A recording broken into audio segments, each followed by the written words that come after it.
cracking. Welcome to episode 4 of the Boetavia Cast. Today I interviewed John Keegan. We had some really good chats, so if you enjoyed this video, make sure to like and subscribe. Enjoy the clip. John Keegan, how are you? How are you? Yeah, Thanks good, for having me.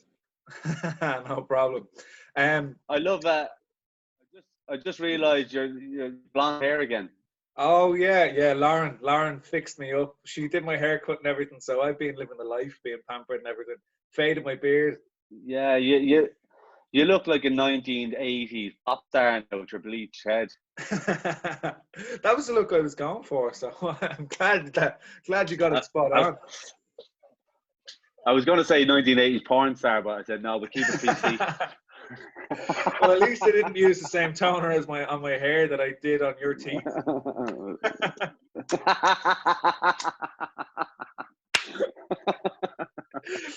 10.21.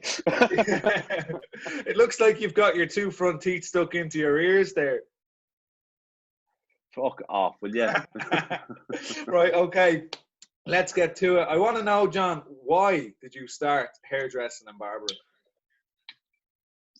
I started hairdressing in 1997, 98. I was only born then. Yeah, dickhead. I was. I tell you what it is. My uncle Oliver was a manager for Peter Mark. Yeah. And he, Peter Mark Liffey Valley opened, so I think it was 98. And he went in to manage it. And he rang me to see that I want a Friday evening job after school and a Saturday job, basically. And I was getting paid, I think it was £11 for the Friday evening for the end of the. And I went into it as, it's 11 quid. I was 13 years of age. I was in first year.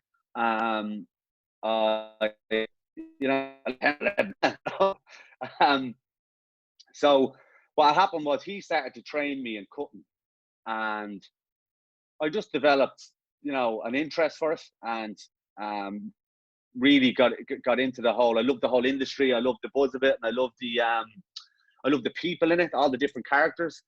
So I kind of fell in love with it, but I loved cutting hair. So I fell in love with cutting hair. And so by the time I left school then when I was 16, and sure, I'd gone through loads of training with Oliver. So when I left school, I had pretty much nearly qualified at that stage. So my actual official apprenticeship was fairly fast tracked then, because I'd done nearly 3 years of training with my uncle. And my uncle would have been very strict on me training when it came to especially cutting hair. So, but I got into colouring hair while I was training as well, because I hated shampooing. I fucking hated shampooing. I still do to this day, right? So I think I shampooed for about 3 months, right? I was dead. I just worked so hard to be able to put on a tint, do heads of mesh, global applications, heads of mesh, tints, half heads, you name it. Being a colorist, I put so much into it because I fucking hated shampooing. It drove me mad, right? You'd be all, now you want to take a seat to the basin, and the usual, right? So that's why I went into color, and I became very, very good at color. Now, I wouldn't have been the most technically brilliant when it came to the actual formulas and stuff like that. Yeah. I kind of breezed through that, but I can do color. I can actually physically do it. So if I was in Ziba with you and you needed someone to put on a tint, come here, I'm your man. I'll do that. I even do it even to this day in our own salon when they're stuck, or a couple of stylists might have dropped behind on time. So I'd step in. But the one thing I don't do is shampoo. Just drives me nuts, right? Drives me mad. So then what happened was, when I was about 17, 18, I was in Peter Mark and Valentino, and I left because I was the 17th who thought he knew everything, was a cocky little fucker, and had a chip on this shoulder and a chip on this shoulder, yourself, and left Mark. And I didn't know what I was going to do. I just left because I was a lunatic. I was 17, 18. I was mad as a box of frogs. So I actually ended up, the Peter Mark recruitment centre used to be in Temple Bar at the time. So I went into Sarah in there and I handed my notice in and I left and I walked around the corner and right ahead of me used to be the merchant barber. It was at the very end of Temple Bar, or if you came through the archway in on the left-hand side at the end of the archway, before you get into Temple Bar, the merchant barber was there, to 2-story. So I walked straight in there and I met Bernard and I said, can I have a job? Blah, blah, blah.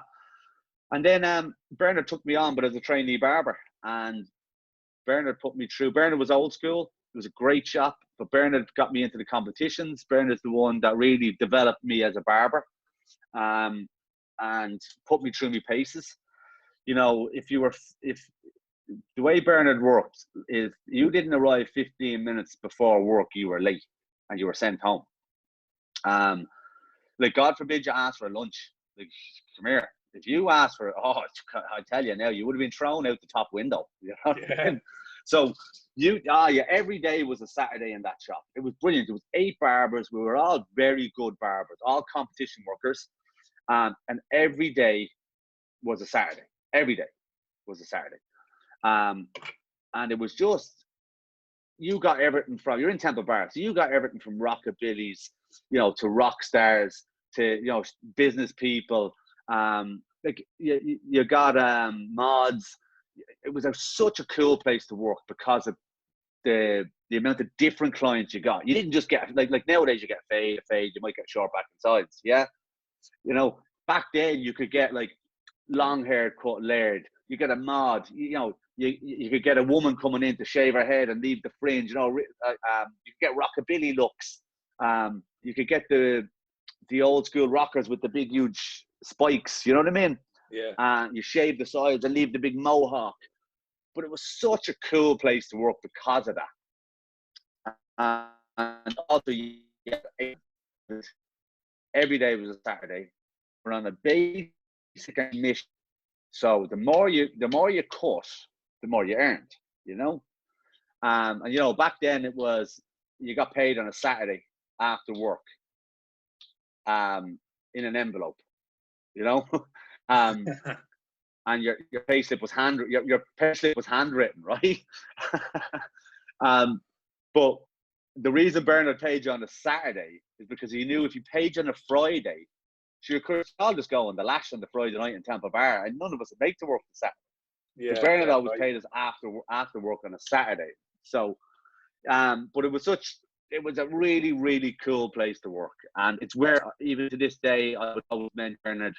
I love the barber competitions. Strict old school guy, knows the industry inside out. He's retired now, the shop is gone, but I would give him every acknowledgement I can for getting me where I am today, to be honest. Yeah.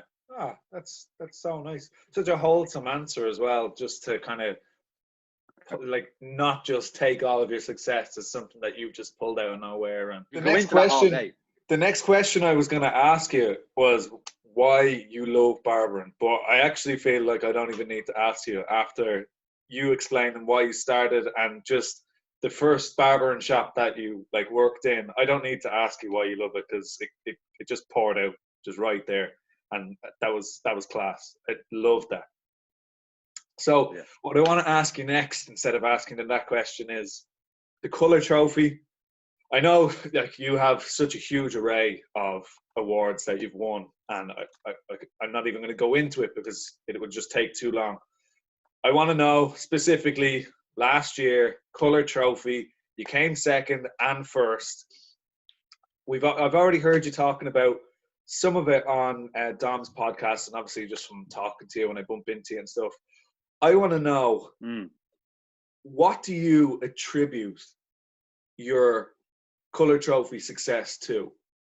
Do you attribute it to like anything in particular? Do you attribute it to like your inspiration that you made the look from? What is it? I'll tell you what it is with me was, I was told years ago, a barber would never win the L'Oreal Colour Trophy. I was told that about 8 years ago. My first L'Oreal Colour Trophy I went for was actually with Bernard, right? Yeah. And I'm going to say it was 2002-ish, right? And I had no clue about it. They used to do eliminators, and then you got into the final. and I made an absolute hames of it. Like, I mean, I went like colour, because I was thinking colour trophy. So I went mental, right? So I was 7 places past last. I was that bad. Like, I was laughed at, right? I think I was 19, 20 at the time. But I was always told a barber would never win it. So that always sat with me. And then I was always told, when we first opened up our shops, that we started to enter, people said, "Oh, you'll never win it because you're only a small account. It's only the big accounts win." Always hear this shit. Yeah. So I said to myself, "Really now?" I said, "Okay, then I'm going to prove he's wrong. I'm going to show you, number one, that it is down to talent, skill, knowledge, and the presentation of a good model. It's not just because you spend 250 grand with L'Oreal." So the first year we entered, we were only open about 7 months, and we came second because we produced a really good model. And then the second year we came second again. So I kept going, but I kept coming second. And people are saying, "John, you'll never win it. They'll never let you win it because your account, you're too small." Because I'm only a small business, let's be honest. So I said, no. I said, "I'll tell you what I'm going to do. I'm going to give them no excuse that they have to pick me." And people say, "How are you going to do that?" Because I said, "I'm going to produce a model that is a show-stopping winning model. And I'm going to prove everybody wrong." And last year, when we were called out second, right, I'll be honest, I was like, fuck, here we go again, right? But then when we were called out first, like, okay, I need to say to people is, that took us 7 years. 7 years to achieve that.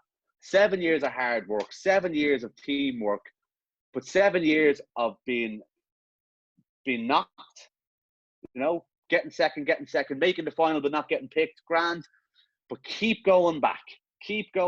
Doesn't matter what they say. If they say no this year, say no next year, you keep going until they say yes. But a lot of people now, they give up. It's too easy just to go, "I'm not doing it anymore. That's not fair. My model was better than his or hers or whatever." But naturally, you think your model is brilliant because you've been doing it for the last 6 or 7 months. So, but you have to understand is that it's one of these things where people just get so upset when they don't get picked. And yes, everybody's a winner, and you put so much into it, you believe you're going to do it. Do you know what I mean? But it really is that you really need to educate yourself throughout them years, and don't just throw your toys out of the cart. See why they didn't pick you, or see why that model won against yours, and have a good look at it and go, that was finished a bit better, or the color they picked was that little bit stronger, or the overall look. So, you start to tick the boxes. So you want to tick the boxes then with every competition that you do. Good model, great look, tall, slim, the color's not too strong, it sits well, suits his face. Do you know what I mean? Is it a future color that L'Oreal could use? Yes, it is. You know what I mean? You need to tick all these boxes. And once you tick them boxes and you start shortening it, so you start getting into the top 10, top 6, top 5, and then you're in the top 3 or top 2. And top 3, top 2 is a flip of a coin. That's where the judges would sit and argue, "Well, no, I think this person, I think that person." But also, you have to realize as well, as you probably heard Alan Edwards when we won last year, the first thing he said was, "These guys would not go away. They've been coming back year after year after year." So that had an impression on the judge and the judges. They looked and said, "You know what? In fairness to them, we've been trying to tell them to fuck off for the last 7 years, but they won't go away. And they keep producing great models, and they keep coming back. So if it goes down to me and Adam to win, yeah, but I'm the one that's there all the time, nearly there. But even though your model is probably just as good as mine, who are they going to pick to win? They're going to give it to me, and you're going to come second. End of story." Next question. So, Sandra works in or manages the Academy Bell. And obviously you have a big involvement, if not all of the involvement, with the Academy Bell also.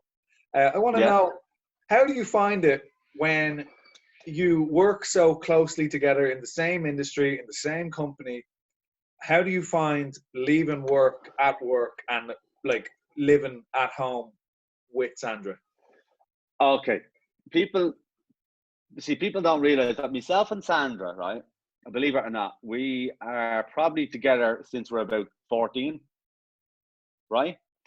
And like, when you're teenagers, you're on and you're off, and you don't see each other for 6 months. You get back together, you kiss around the corner. You know yourself, right?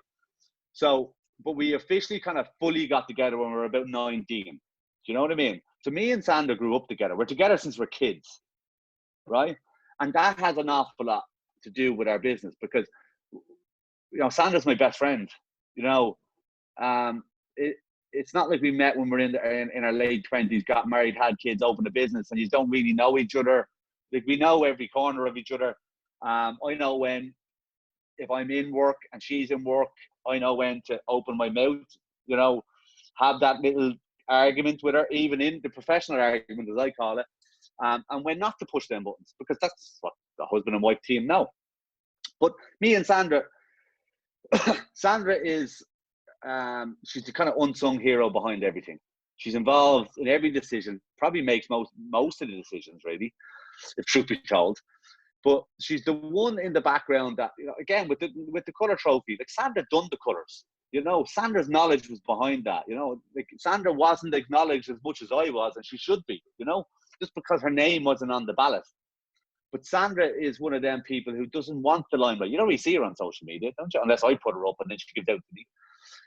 She does it because she loves it, and she represents our brand in the background better than anybody, So she doesn't like being the front one because she's a very big-hearted woman, right? As much as she looks like she kicked the shite out of you, she's very, very strong, by the way, freakishly strong, right?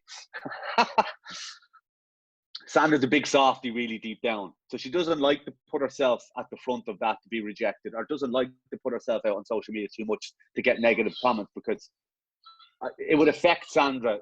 I would be a lot more thick-skinned that way. So I think she's happy enough with me being the punching bag, and she'd steer the boat in the background then. So the two of us run everything together. And let's be honest, every decision has to go through the woman before the decision is made, Adam. Even though it might look like I'm making the decision. To keep a happy home, you have to keep a happy wife. Yeah, to keep a happy business, you have to keep a happy business partner. So you have to run everything through her, because if you don't and you make a decision and it goes wrong, you can imagine what happens. That's it. Unreal. Like, I love it, and I love the total honesty there, because there's a lot that you could have deflected, and there was a lot that you could have kind of left unsaid. So I'm really happy that that's how open you were. Now I'll probably get a text message off you after me, like, delete that bit I said about Sandra hitting. No. As I said, like, I don't get into argument. Me and Sandra don't argue. We've never had an argument in our life, right? People say, "How do you together so long?" And I say, okay, we have heated discussions, okay? And she always wins. I've accepted that, Adam. And once you accept that you're going to get into a heated discussion with your wife, you're not going to fall out over it.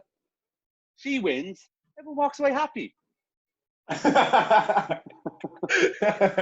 Lauren's sitting behind me here, breaking her shite laughing. Yeah. Look, and that's the truth of it, I think that's the mark of a true man. Yeah. To be able to admit that. I accept defeat. This brings me on to my last question, and that is team leadership.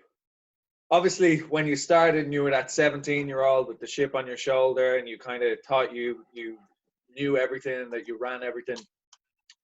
How do you go from somebody like that to somebody who now runs a four-part business? You've got three barbers, one salon, and then obviously you've got Sandra too. Now, I know you said everything there, but Sandra doesn't really like to be like out there and be the one to be the face of it. So I'm only making an assumption here that you are kind of the head boss, and Sandra makes the decisions behind the scenes.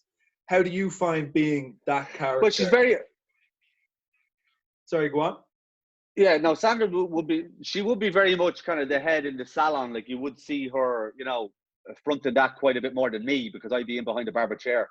to answer your question, where it comes to team leading, right? Very easily, how you can become a very, very good leader, right? And very easily, how you become a good shop owner is one thing. You have to remember that there is no point in me being the best in the building. This is where a lot of people go wrong when they open a shop. They want to be number one. They want to be the best. Everyone come to me. Yeah, it's my shop, my business, my brand. I'm better than you. You just do as I say. All of my staff are 10 times better at hair than me, because I've trained them to be 10 times better than hair at me. And I make sure they're 10 times better doing hair than me, being a barber than me, doing all the little things better than me. My team is better than me. I'm just brilliant at managing the team, putting them in the right places at the right time, smacking them on the wrist when they need a smack on the wrist, steering them when they fall off the ship, putting them back on the ship and steering them. But when it comes to the actual barbering of cutting hair and being a barber or being a hairdresser or being a professional, they are better than me. And that's what you need to do. You need to train your team to be better than you will ever be. As I always say to them, do as I say, not as I do. Because I'm the worst. I'm the one that barely sweeps the floor. But I'm the very one that goes, sweep section, clean it, keep it clean, blah, blah, blah, blah. But they're the very ones that come to me and go, John, hey, you left dirty last night. I was like, oh, sorry, Jesus. Did you get what I mean? Yeah. But also where people go wrong is you need to bring your team along with you.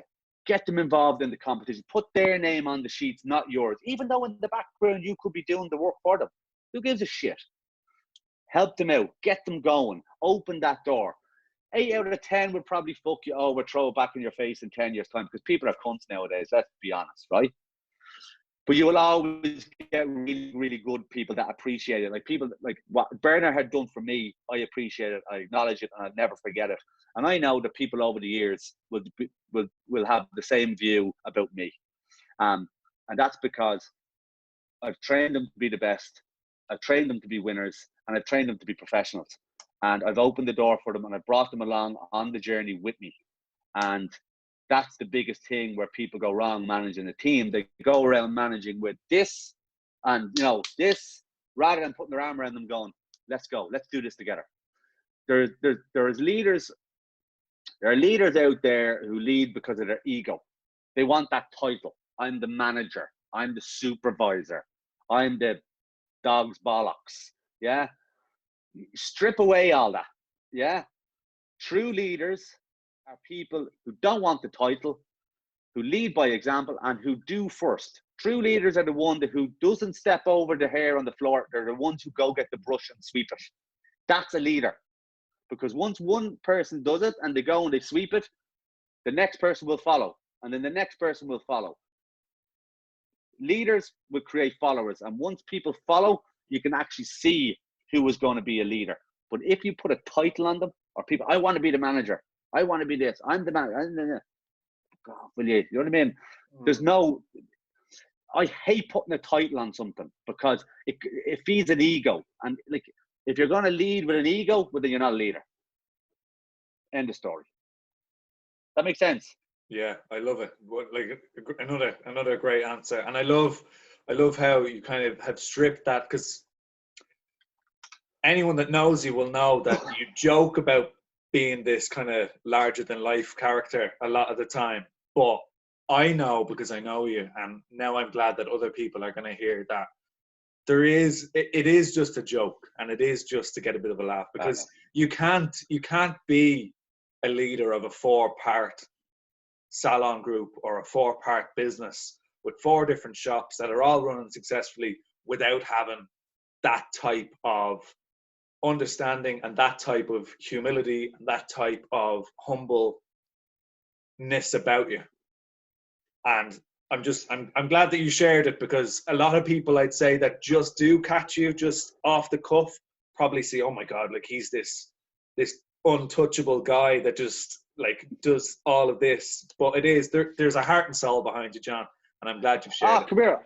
I'm an absolute softie. Like, I've always like had a big admiration for you. The day we met, we got on really well, and I was kind of sitting before we started this thinking, how am I going to show people what I see in you? And I'm just glad that I didn't even have to try, because whenever we talk... Where you know, right? I'm a 12-year-old in my head. Like, you know that. I do indeed. Like, if there's, I'm serious when I have to be serious. I'm strong when I have to be strong. I'm a cunt when I have to be fun. But 9 times out of 10, I will always try and see where I can have fun. 9 times out of 10, I will always see that part of the day where I can bend the rules, take the piss, have a laugh, because you need that in life. You know, and especially, like, you've dealt with me when I'm running courses and stuff like that. I can be serious when I need to be serious, but then I can have a bit of fun, because it has to be that nowadays. I genuinely think it does, because that gets people on board. That gets people to see actually the real you. And once people buy into you, you know, well, then they buy into what you're selling or what you're doing. So I always say people buy into people before they buy into the product. So if you're going to get a hairdresser or a barber that thinks he's these knees by their ankles, has an attitude about him, well, then, you know, you're not really going to be successful. If you're outgoing and you're nice, but you're also professional, but people are going to buy into you, and they're going to then buy into what you do. So as I said, it's all about having fun, having a laugh, but also we have to be serious as well. True. This is all true. John, thank you so much for sharing everything, for coming on, giving me a hand out, and I can't wait until all of this is over and we can have a good meet up, a good chat, and a few beers. Yeah, absolutely. Hopefully we'll see you sooner rather than later, John. Lovely stuff. Thanks a mil. Peace out. Hope you enjoyed today's episode of the Boetavia Cast. I'm going to leave a link to my vlog that just went live on Wednesday in the description, or I might be able to leave a little card somewhere along here. I still have to figure that one out. If you enjoyed the video, leave a like, subscribe. See you in the next one. Cracky.